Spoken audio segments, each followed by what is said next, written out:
Trump's decisive victory in the United States as he makes a dramatic comeback as the 47th president. While he got past the 270 votes needed in the Electoral College comfortably, he also took with him the popular vote and got over 51% of the votes polled. He was quick to declare victory and thanked the American voters and declared a golden age for his country. Republicans have also won control of the US Senate, boosting the presidential victory and the president-elect's power. Prime Minister Narendra Modi was one of the first international leaders who congratulated President Trump, and in a post on X, he said, and I quote, "Heartiest congratulations to my friend at Real Donald Trump on your historic election victory. As you build on your successes of your previous term, I look forward to renewing our collaboration to further strengthen the India-US comprehensive global strategic partnership. Together, let's work for the betterment of our people and to promote global peace, stability, and prosperity." Several global leaders have also congratulated the president-elect. Chairman of the Adani Group, Gautam Adani, also in a rare and emphatic tweet says, "If there is one person on earth who stands as the embodiment of unbreakable tenacity, unshakable grit, relentless determination, and courage to stay true to his beliefs, it is Donald Trump. Fascinating to see America's democracy empower its people and uphold the nation's founding principles. Congratulations to the 47th POTUS-elect at Real Donald Trump." Let's listen in to the man who will be at the helm in Washington, D.C. These are our friends. We have thousands of friends in this incredible movement. This was a movement like nobody's ever seen before. And frankly, this was, I believe, the greatest political movement of all time. There's never been anything like this in this country, and maybe beyond. And now it's going to reach a new level of importance because we're going to help our country heal. We're going to help our country heal. We have a country and it needs help very badly. We're going to fix our borders. We're going to fix everything about our country. And we made history for a reason tonight, and the reason is going to be just that.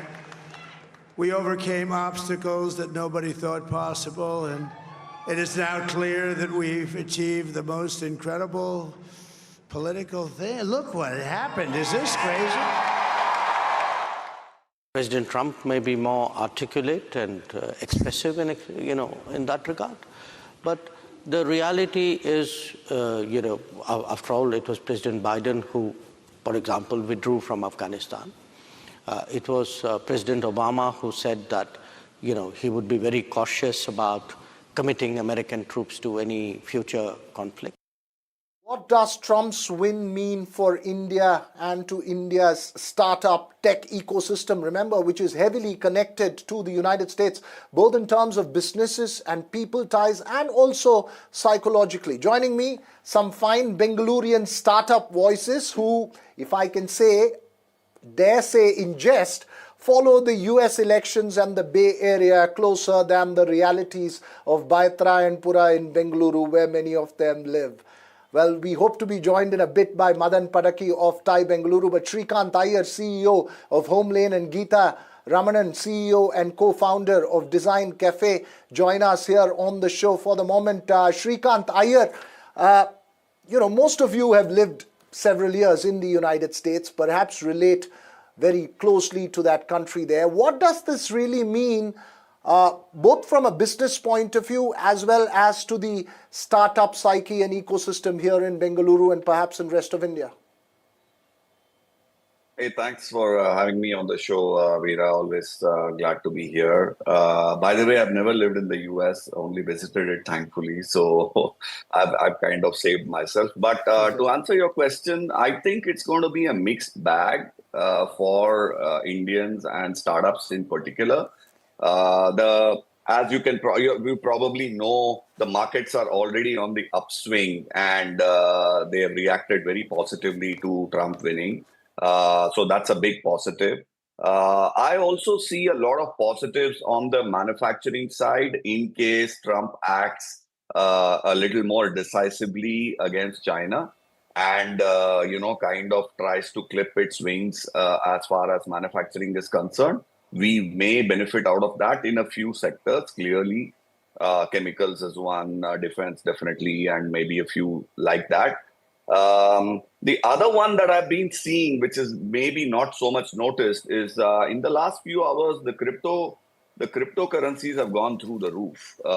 That's again because Trump has been Right. very strongly supporting that, and I think he may definitely act in favor of that. Yeah, there are some negatives, but yeah, like for example, he's definitely going to be take a protectionist stance. He has no choice because that's been his main election agenda, which is to keep American borders safe, so to speak. So he's going to be very conservative on that, Right. and that is going to probably affect H1B denial rates.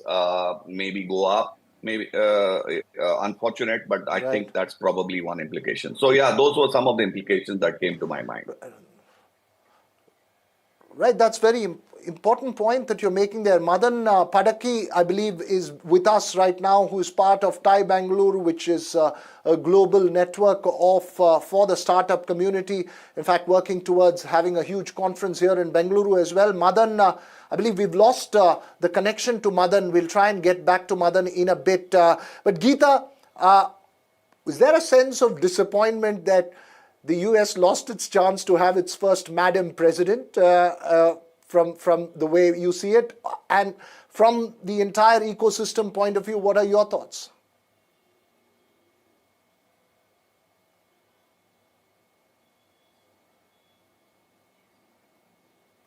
Geeta, you're on mute. You'll have to unmute yourself, Geeta. Got it. Thank you for having me.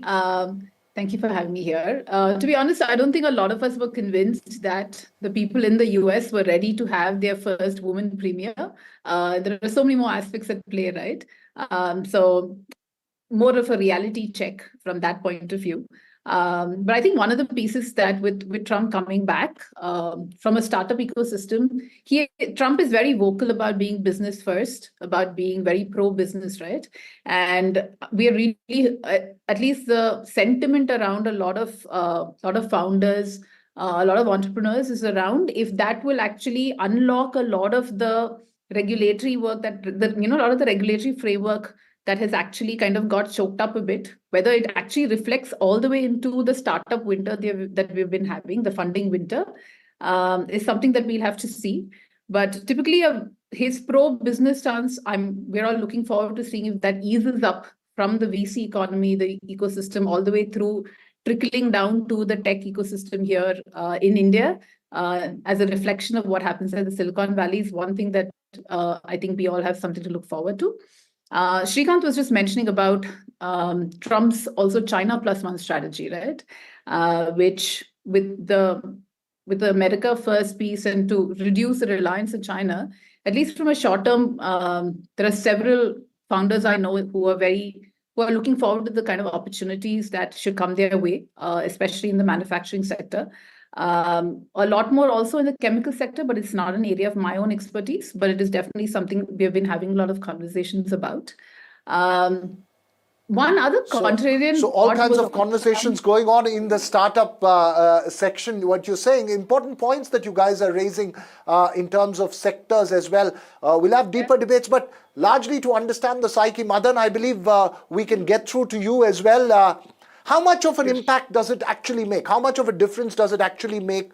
What are perhaps areas of concerns and areas where there's optimism based on the results that we've seen today?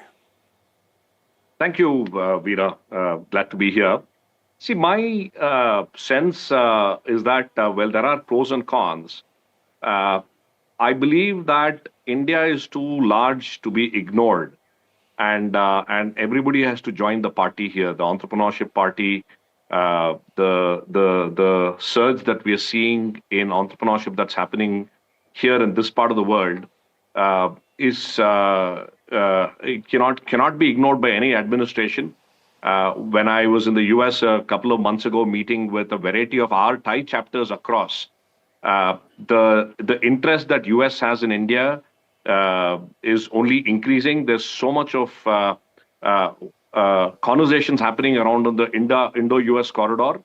I think, I would say any administration will only ignore this energy at its own peril.